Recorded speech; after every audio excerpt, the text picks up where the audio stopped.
जानकारी लेते हैं थ्रेसर और कंबाइन का सुरक्षित उपयोग और देखभाल कैसे करें। और ये जानकारी लेकर के हमारे साथ हैं राजेंद्र कुमार शर्मा जी। शर्मा साहब नमस्कार, कार्यक्रम में स्वागत। नमस्कार जी। जैसा कि विषय है, हाँ जी, सबसे पहले हम आपसे ये जानना चाहेंगे कि कृषि के काम में आने वाले कौन कौन से जरूरी यंत्र हैं। जी मैं बताना चाहूँगा कि वर्तमान में जो कृषि कार्यों को पूर्ण करने के लिए मुख्यतः उन्नत कृषि यंत्र काम में आते हैं जी, वे हैं combine harvester, tractor, rotavator, thresher, seed cum fertiliser drill, strip till, disc plough, disc harrow, cultivator, sprayer, pump set, विद्युत मोटर, स्प्रिंकलर सेट और ड्रिप सेट इत्यादि सभी कंसोलिडेटेड रूप से सभी मिलजुल करके ये कृषि यंत्र का जो भी है कार्य पूरा करते हैं। बहुत सारे यंत्रों का अभी आपने नाम लिया, लेकिन यदि बात करें इनकी देखभाल की तो किसान भाई बहनों को किन किन खास बातों का ध्यान रखना चाहिए इनकी देखभाल में। देखिए, कृषि यंत्रों या मशीनों, खासकर कंबाइन व थ्रेशर मशीनों को चलाने से पहले सबसे जरूरी काम है कि ऑपरेटर मैनुअल को जरूर से पढ़ें। जी, ऑपरेटर मैनुअल में बताई गई विधि से यंत्र को चलाना चाहिए और उसमें बताई गई सावधानियों का विशेष रूप से ध्यान रखना चाहिए। मशीनों का उपयोग करने से पहले ये जरूर से जांच ले कि मशीन के घूमने वाले जो भी पार्ट्स हैं वो कहीं जाम तो नहीं है। यदि जाम लगे तो चिकनाई या लुब्रिकेंट डालकर उनको ठीक कर लें। कंबाइन व थ्रेशर मशीन को चलाने से पूर्व मशीन के सभी दिखते हुए जो नट बोल्टों की जांच कर लें। यदि कोई नट बोल्ट ढीला महसूस हो तो उसे उपयुक्त टूल से टाइट कर लें।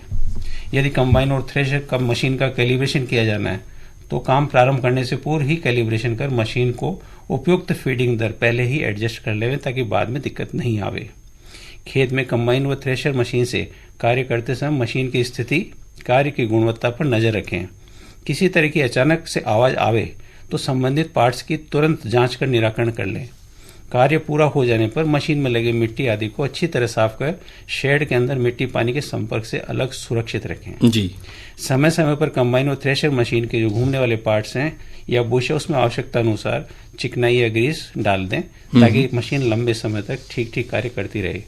प्रत्येक 2 से 3 सीजन बाद मशीन के घूमने वाले हिस्से में लगे बुशों को खोलकर मैकेनिक से जांच करा लें।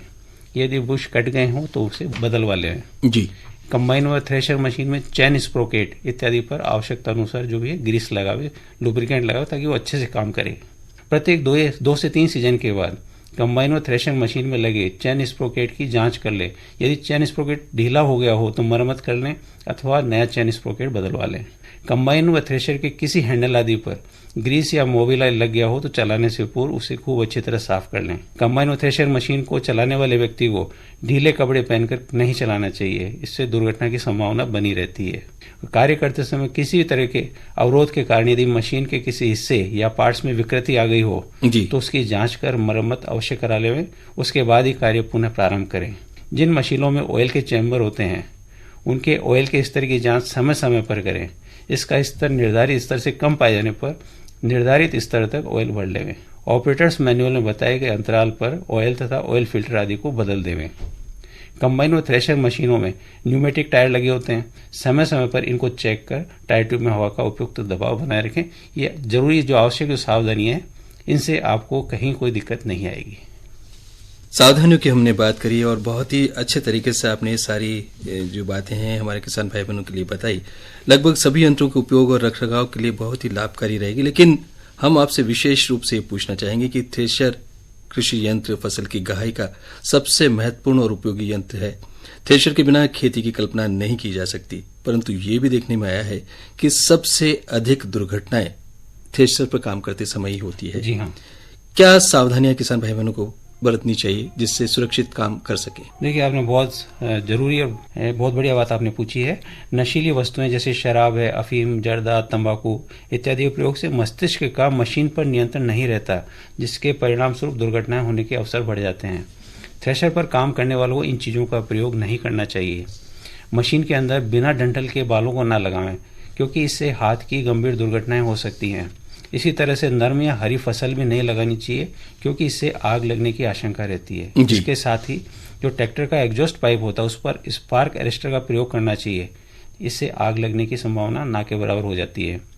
फसल के ढेर को ट्रैक्टर से आप कम से कम 7 मीटर की दूरी पर रखें। इसके साथ ही अगर थ्रेशर को रात के समय चलाना हो तो खलिहान पर प्रकाश का समुचित प्रबंध होना चाहिए।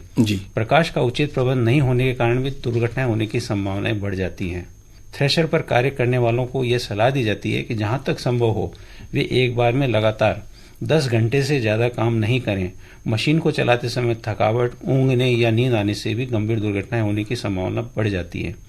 थ्रेशर पर कार्य करते समय कभी भी अधिक बातचीत न करें। जहां तक संभव हो थ्रेशर सिलेंडर में फसल लगाने का कार्य केवल कुशल एवं प्रशिक्षित कार्यकर्ता को ही करने दें।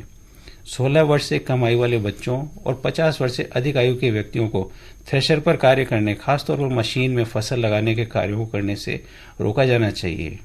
बिजली की मोटर का जो मुख्य स्विच है थ्रेशर चला रहे व्यक्ति की आसान पहुंच के भीतर होना चाहिए, जिससे आपातकाल में कोई भी समस्या आए तो तुरंत उसे बंद किया जा सके। घाई की गई फसल को आग से बचाने के लिए कभी भी उसे रेलवे मार्ग और बिजली के तारों के नीचे नहीं रखना चाहिए।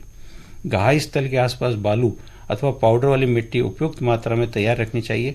यदि संभव हो तो किसान भाइयों को अग्निशमन यंत्र भी तैयार रखना चाहिए। घाई स्थल पर प्राथमिक चिकित्सा का एक बॉक्स भी होना चाहिए जो कि आवश्यकता पड़ने पर काम आ सके। थ्रेशर मशीन तथा घाई स्थल के समीप धूम्रपान और आग जलाना कठोरतापूर्वक वर्जित होना चाहिए। घाई स्थल पर सभी उपस्थित व्यक्तियों को सलाह दी जानी चाहिए कि वे चलते पट्टे आदि को पार न करें और उसके बिल्कुल समीप कार्य न करें, थोड़ा उससे दूरी बनाकर रखें। लगभग 90% थ्रेशरों में सुरक्षा की दृष्टि से फसल लगाने के लिए फसल लगाने वाली नाली की आवश्यकता होती है। नाली के डिजाइन में सुधार करके दुर्घटनाओं की संख्या में काफी कमी की जा सकती है। नाली की लंबाई कम से कम 90 सेंटीमीटर होनी चाहिए, जिससे थ्रेशर सिलेंडर से लगता हुआ कम से कम 50 सेंटीमीटर का भाग ऊपर और नीचे और दोनों बगलों में ढका होना चाहिए। इस प्रकार का सुधार सभी मौजूदा मशीनों में भी किए जाने की आवश्यकता है और नई थ्रेशर मशीन खरीदने से पूर्व इस बात की जांच कर लेनी चाहिए। किसान भाई अपनी फसल को नाली में डालते हैं या सीधा थ्रेशर के इंटलेट बॉक्स में डालेंगे तो उसमें दुर्घटना होने की संभावना, बाल आने की संभावना, हाथ आने की संभावना रहती है। इसलिए उसको दूरी मेंटेन करने के लिए ये नाली लगाने की जो सलाह दी जाती है। थ्रेशर की सुरक्षा जो उपकरण है एक तरीके से उसमें आता है। बहुत ही महत्वपूर्ण जानकारी राजेंद्र कुमार शर्मा जी आप हमारे भाई बहनों को दे रहे हैं थ्रेशर व कंबाइन का सुरक्षित उपयोग और देखभाल के बारे में। कोई और सलाह आपकी तरफ से चलते चलते हमारे किसान भाई बहनों के लिए? किसान भाइयों, मैं आपसे ये कहना चाहूँगा कि इस बार की जो बजट घोषणाएं हैं वर्ष 2022-23 के लिए, उसमें आप लोगों के लिए कृषि बजट में बहुत सारी सहूलियतें आप लोगों को दी जाएंगी। उस पे कार्य चल रहा है। जैसे आपकी जो फसल पे पेस्टिसाइड्स वगैरह के छिड़काव के लिए ड्रोन तकनीक को भी इस बार आप लोगों के लिए लाया जा रहा है।